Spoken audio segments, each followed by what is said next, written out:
buy euro. The price I'm looking to buy 118.10. So let's see if I'll be able to buy at 118.10. Okay, so if you like to get into euro against United States dollar, here is your chance to buy euro at 118.10.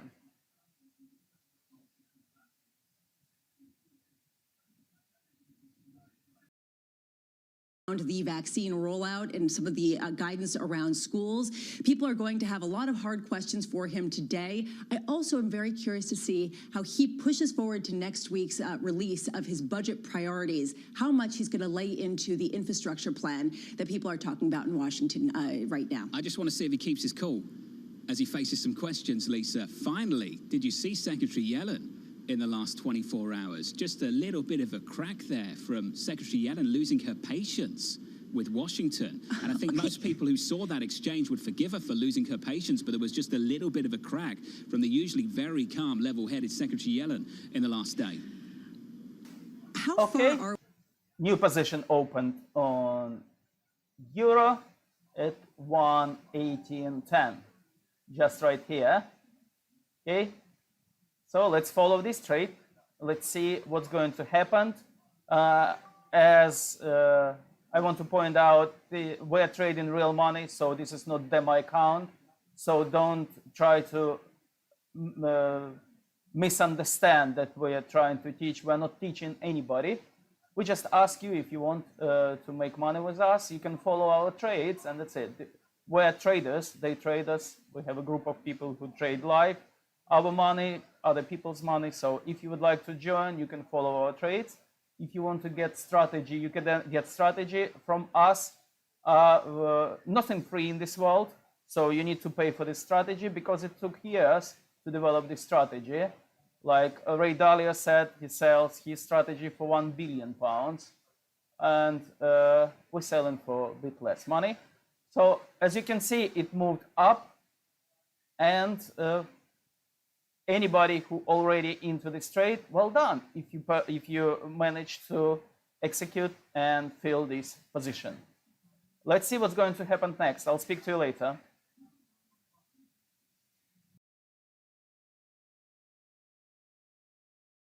Head of FX strategy for the United States. Dara, let's start there. Your call. You think what we're seeing right now is the trailer for the movie you'll see play out in 22. Can you give me a better understanding of what you mean by that? Look, yeah, everything we're seeing now makes sense if you believe, U.S. exceptionalism, strong U.S. growth, if you believe that's going to translate into a shift in Fed rhetoric and a shift in Fed policy, be it tapering or talking about tapering, whatever. And that's the market reaction function at the moment. The problem is everything we're hearing from the Fed, literally everything is, well, we're not moving it. I don't know how many times they've said the word patience, even just this week, but I think what they're doing is they're comfortable with the line of logic. They're just not comfortable with the timing. And, as you said, they want to see if this ship gets unstuck or not. And on the inflation front, and that's the key. So, I think we've got another 3, 6, 9 months where, this dollar is going to be under a little bit of selling pressure. We've always said it'll be modest, 3 to 5% perhaps. As the market is forced to kind of snowplow further into the future when they think that shift in Fed chat and policy is likely to happen. I think it's much more towards the end of this year than what the market wants us to believe, that there's going to be some kind of shifting guidance, perhaps through the summer months.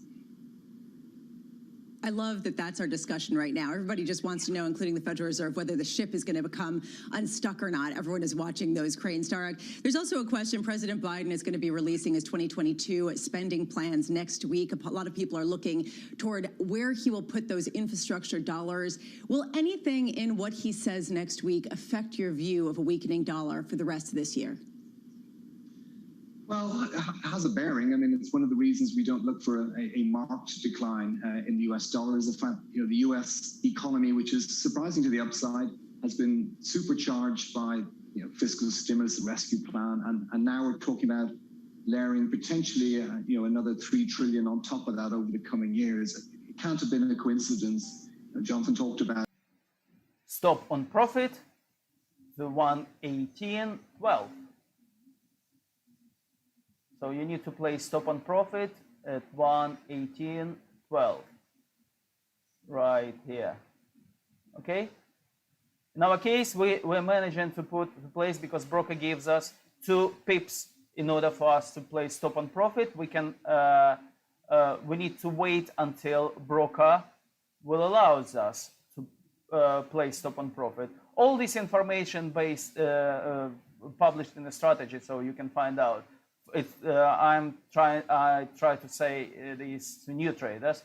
For all of you guys who was trading for years or experienced traders, you know that you cannot place stop, like you call it, sometimes they call it stop loss. We never place stop loss unless broker gives you some spread, right? So if you want to place stop on profit at 118.12, the price is supposed to be 118.14 or sometimes 118.16, even higher if it's the pairs goes over the weekend. All right. Okay. Anyway, we placed stop on profit already. So all of you guys just wait until broker will allow you to place. I hope you already managed, because we placed stop on profit on higher level. And let's see what's going to happen next.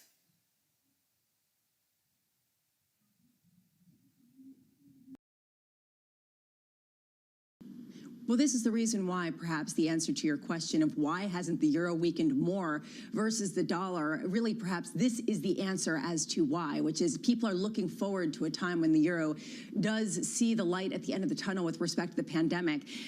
I just wonder if it takes longer to get there. The longer it takes for the vaccination rollouts, there's sort of a compounding factor, especially with some of the variants that have come out, in terms of how many people have to get vaccinated to reach herd immunity. I think those are some of the questions that we're going to be asking more in the next couple of months. It's John. a really good point, and they're really important questions, Lisa. You're right to bring them up. Alongside Lisa Brambitz, I'm Jonathan Ferro. Joining us a little bit later, 7 a.m. Eastern Time, Chris Ferrone, Strategic Partners Head of Technical and Macro Strategy. Looking forward to that chat a little bit later. Equities are high. We bounced back 10 points on the S&P, up about 0.25%. Yields high by about a basis point on 10s to 162.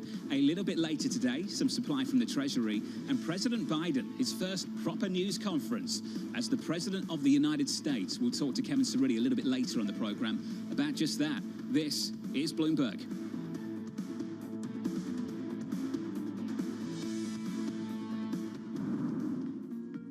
With the First Word News, I'm Ritika Gupta. It's the first real test on North Korea for President Biden. Kim Jong-un's regime fired 2 ballistic missiles, a violation of UN resolutions.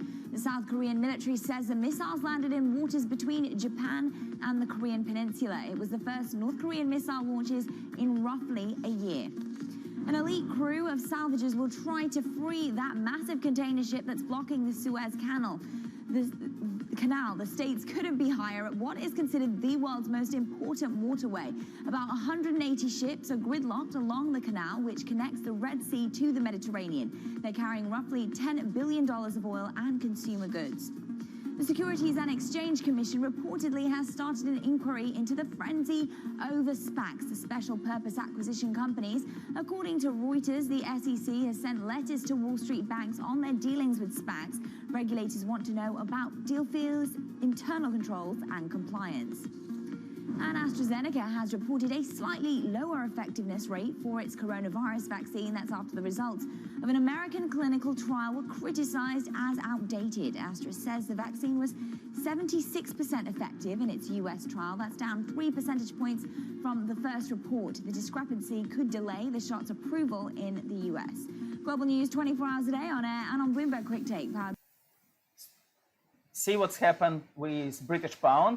We will move our stop on profit even higher to 136.995, right?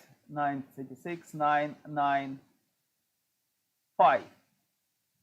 It gives us 15 pips in profit. So all of you guys, if you follow trade on British pound, please press place stop on profit even higher to 136.995. Good day today, right?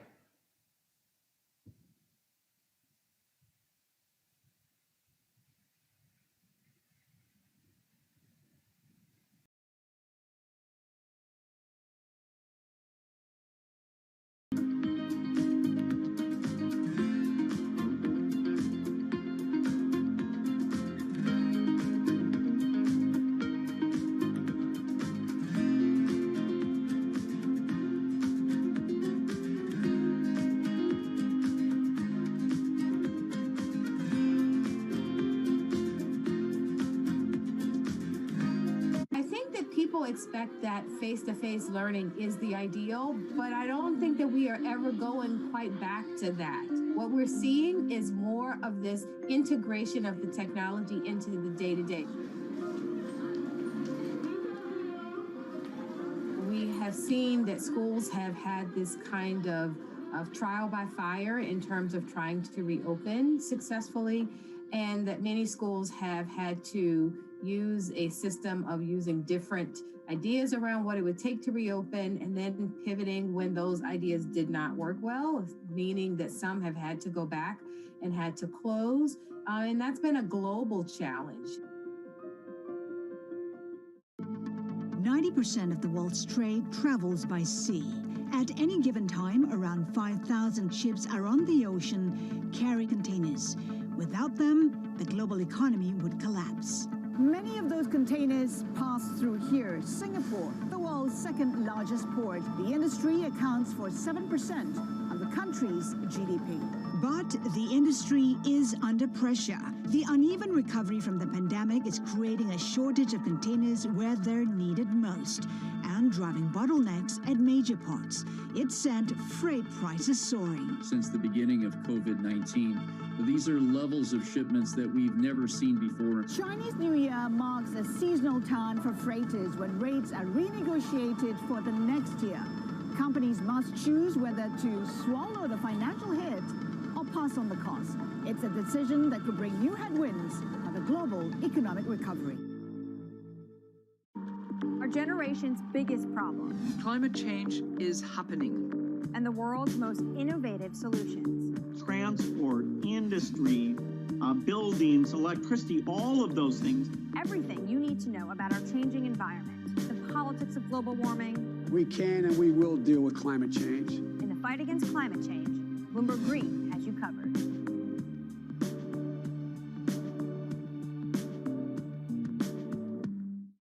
BSO Now is your online home for weekly Boston Symphony Orchestra and Boston Pops performances. See new concerts that go behind the scenes, plus acclaimed archival concerts. Visit bso.org/now, where the music plays on. BSO season sponsor, Bank of America. The financial institutions look healthier now, and I believe they should have some ability to abiding by the rules to make returns to shareholders. The big banks have already seen the green light. Janet Yellen, the U.S. Treasury Secretary, from New York City this morning. Good morning. Alongside Lisa Bravitz, I'm Jonathan Ferro. Tom Keane back with us on Monday. Here's your price action this Thursday morning. In a couple of hours, we'll bring you initial jobless claims in America. Going into that, yields are higher on 10s by a basis point to 162. In the FX market, not much price action. Euro dollar 118.13. And into the equity market we go, with equity futures higher by 10 points. Call it 9. The S&P 500 up 0.2%. The NASDAQ up by around about 0.4%. The Russell, it has been a struggle for small caps in America and EM as well. A struggle this morning also for two retailers I want to talk about just briefly, Nike and H&M. And in the words of my colleagues here at Bloomberg, they face a really important decision right now. Embrace cotton from the contentious Xinjiang region and come under attack in the West, or reject it and risk a boycott. I'm going to move British pound further to 137.945. 937. Sorry, 045. 137.045.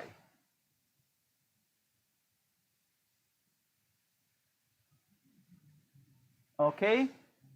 So if you follow the trade, again, I want to remind you to please do place stop on profit higher. You will enjoy more profit. Okay.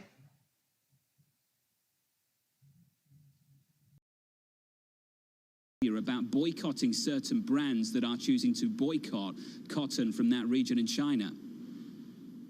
This is such a sensitive issue, and it highlights the conundrum for a lot of multinationals, and not only them, but frankly for the big banks. And they've been expanding in China recently while also trying to ease some of the tensions in the United States. I am very curious as to the messaging and frankly as to how much pressure the population in China continues to exert, even if the Chinese economy continues to slow. This is a question that I have no doubt will come up a little bit later in a news conference with the President of the United States. Let's get down to DC and catch up with Bloomberg Government's Jack Fitzpatrick. Jack, it's been a while. In fact, since he's been the president, we haven't seen one. We get a news conference a little bit later. Why has it taken so long? And what do you think? Where do you think the emphasis will lie a little bit later in Washington? Well, there hasn't been that good an answer to the question of why it's taken so long. He's done some interviews. Overall, it seems like Biden has tried to keep the focus very much on the COVID response and go with a sort of controlled message by the White House on laying out the next steps there. I do think this press conference is going to be a challenge for them because this is where all the other questions come up. You can ask about China, you can ask about what's happening at the border, you can ask about gun control and how they actually plan to get something done there. So this is probably going to take the focus for the first time off of the things that the White House wants to talk about laying the schedule out about their legislation and their response to the pandemic. Jack, I want to pick up on what John was talking about and sit on it for a minute, this idea of the corporate impulse in China from the United States and how Biden's going to push back on that. There was a story today on the Bloomberg saying that the U.S. stimulus is going to basically fuel Chinese growth, that about $360 billion of the $1.9 trillion stimulus will go toward exports to international companies, with about $60 billion going to China. How will Biden push forward and show how he plans to attract investment and keep investment in the United States at a time when this is a global world and he needs the companies in his nation to do well? Well, at least he's got another shot at it because he's planning another big bill. He's framed this so-called infrastructure bill almost as a broader economic competition to catch up to China on infrastructure and more in terms of boosting the U.S. economy, really in ways that are much more broad than just transportation infrastructure. When it comes to the specifics of what you're talking about, whether companies are going to turn away from Xinjiang products, that's a very tough one. We haven't gotten an answer from the White House on exactly how they're going to address some of the more private sector related issues, but clearly, just in terms of economic development in the U.S. and how that plays into an eventual tax bill, that's a significant focus. Maybe raising the corporate tax rate might be counterintuitive to keeping everything at home, but that is a major focus for tax and economic development legislation coming up. Yeah, Jack, that's got to be the question right now, I think. And I sort of talked about Walt Disney Company in the last 12 months when they put out the movie Mulan, and at the end of the credits, they thanked some of the policymakers from Xinjiang. And that, for me, just really highlighted the issue that the U.S. government has got right now, regardless of who is in the White House, whether it's President Trump or President Biden for that matter. These companies, the poster childs for corporate America, want to be in China. And to your point as well, how does this administration argue that they should come home and invest at home and at the same time put the corporate tax rate back up towards 30%, Jack? What have you heard from corporate America? Are they lobbying the government on that front? And I imagine they are, of course. And how aggressively? And are they making any headway whatsoever? Well, there's a lot of focus on that, although, the Biden administration is in a tough position there. He campaigned consistently on raising the corporate tax rate to 28%. We're actually now hearing, this may be a little bit late, but we're hearing from Bernie Sanders, why not take it up to 35%? There's going to be a lot of back and forth, and I think you're going to have to get well into the details beyond just what the corporate tax rate is for keeping investments in the U.S. But I would say the overall discussion and the rigidity of Democrats' stance in absolutely significantly increasing the corporate tax rate kind of cuts against this conversation we're having. So it's probably going to have to be other issues in terms of IRS tax enforcement, that kind of thing. It does not seem like Democrats are going to get knocked off of a solid corporate tax rate increase as long as they can manage to get it through. Hey, Jack, good to catch up. Good to see you. Jack Fitzpatrick down in D.C., a Bloomberg government reporter. Lisa, that's the issue right now. I see a stick. I see another stick. I don't see a carrot at the moment to get these companies to do what they want them to do. Although the Intel news this week, I think, raises some questions about whether there are carrots that just haven't been advertised in terms of incentives to build plants in the United States, or whether that was just sort of a go-it-alone approach from them. I'm curious to see Joe Biden's temperament in this news conference. Yes. A lot of people saying he was one of the most untested candidates in history based on the way that the election campaign rolled out just because of the pandemic and everything else. Is that really the case? I mean, he's pretty much a veteran. I think there are a lot of questions around what this will be like. He's a veteran. He's still uncomfortable facing questions. Gets frustrated. You can see it. The best of us do. Not including me. Of course, Lisa. You and I just ask the questions. We would never want to face them. Of course. No. Equity futures on the S&P 500 up 0.2% this morning. We advance a little more than 10 points. In the bond market, yields up by a basis point. The 10-year 161.56. In the equity market, small caps, emerging market stocks, some problems, some turmoil. We'll talk about that in just a moment. From New York, this is Bloomberg.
Minority myth wasn't something that was fabricated by the Asian Americans. It was created as a tool to alienate the Black and the Asian American communities, and it was incredibly successful. We know the racism didn't begin yesterday.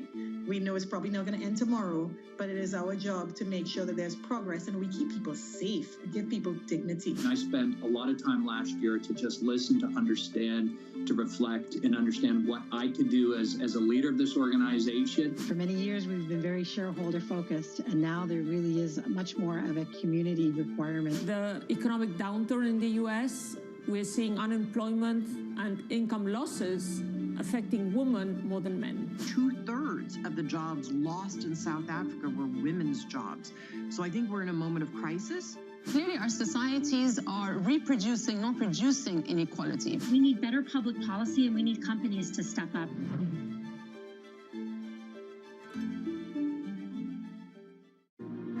BSO Now is your online home for brand new Boston Symphony Orchestra and Boston Pops performances. Discover new releases each week that include behind-the-scenes storytelling with conductors including music director Andres Nelsons, guest composers and musicians, plus critically acclaimed archival concerts and more. Visit bso.org/now, where the music plays on. BSO season sponsored by Bank of America. Valuations, particularly, sort of the technology landscape, have gotten to some pretty extraordinary levels. So I think it's not a surprise. I don't think it's any indication of the beginning of the end, but I do think markets don't like uncertainty.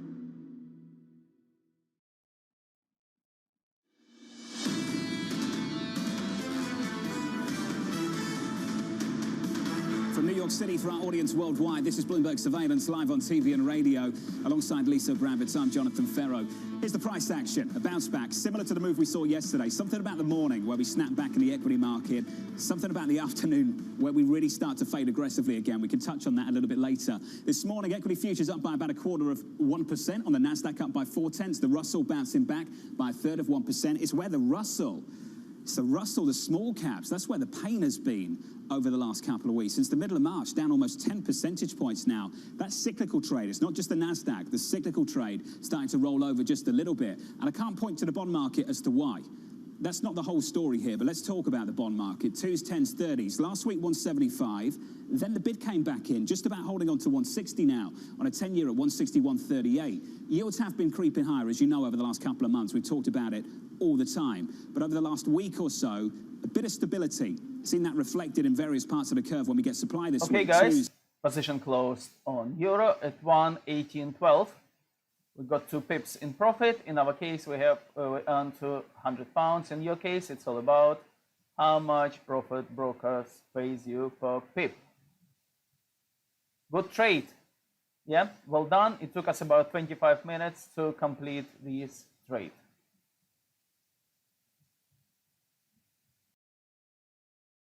Over the last month or so by more than 10 percentage points. We are well off the highs now. Granted, keep going back to it because I know I'll get pushed back on the issue. Massive rally. I know, huge rally, but we're talking about the correction now, Lisa, and whether that's got legs or whether we need to see something else develop. And there's a question, how much is this driven by dollar strength and how much does this have to do with China? And the fact that China's shares actually in the nation have declined 15% over the past few months. And this is on the heels of expectations of slower stimulus, highlighting concerns both about that region and possibly slower growth as they transition to a more mature economy, as well as, is this necessarily the path that the rest of the world is going to take as some of the central bankers take their pedal off, or take their foot off of the pedal? Enda Kern joining us now, Bloomberg Chief Asia Correspondent. Enda, can you talk a little bit, how much is the Chinese Communist Party actually reducing stimulus?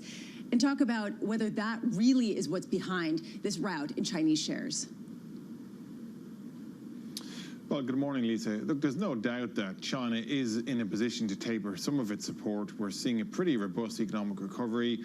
Our own Bloomberg Economics upgraded a forecast for China today to over 9%. We're seeing a big story on the export side of things. The retail and services are lagging, and investment, I should say, is lagging the broader recovery. But nonetheless, the authorities are in a strong position. The central bank is signaling it can take its foot off some of the gas. Now, the fiscal pullback isn't as tight as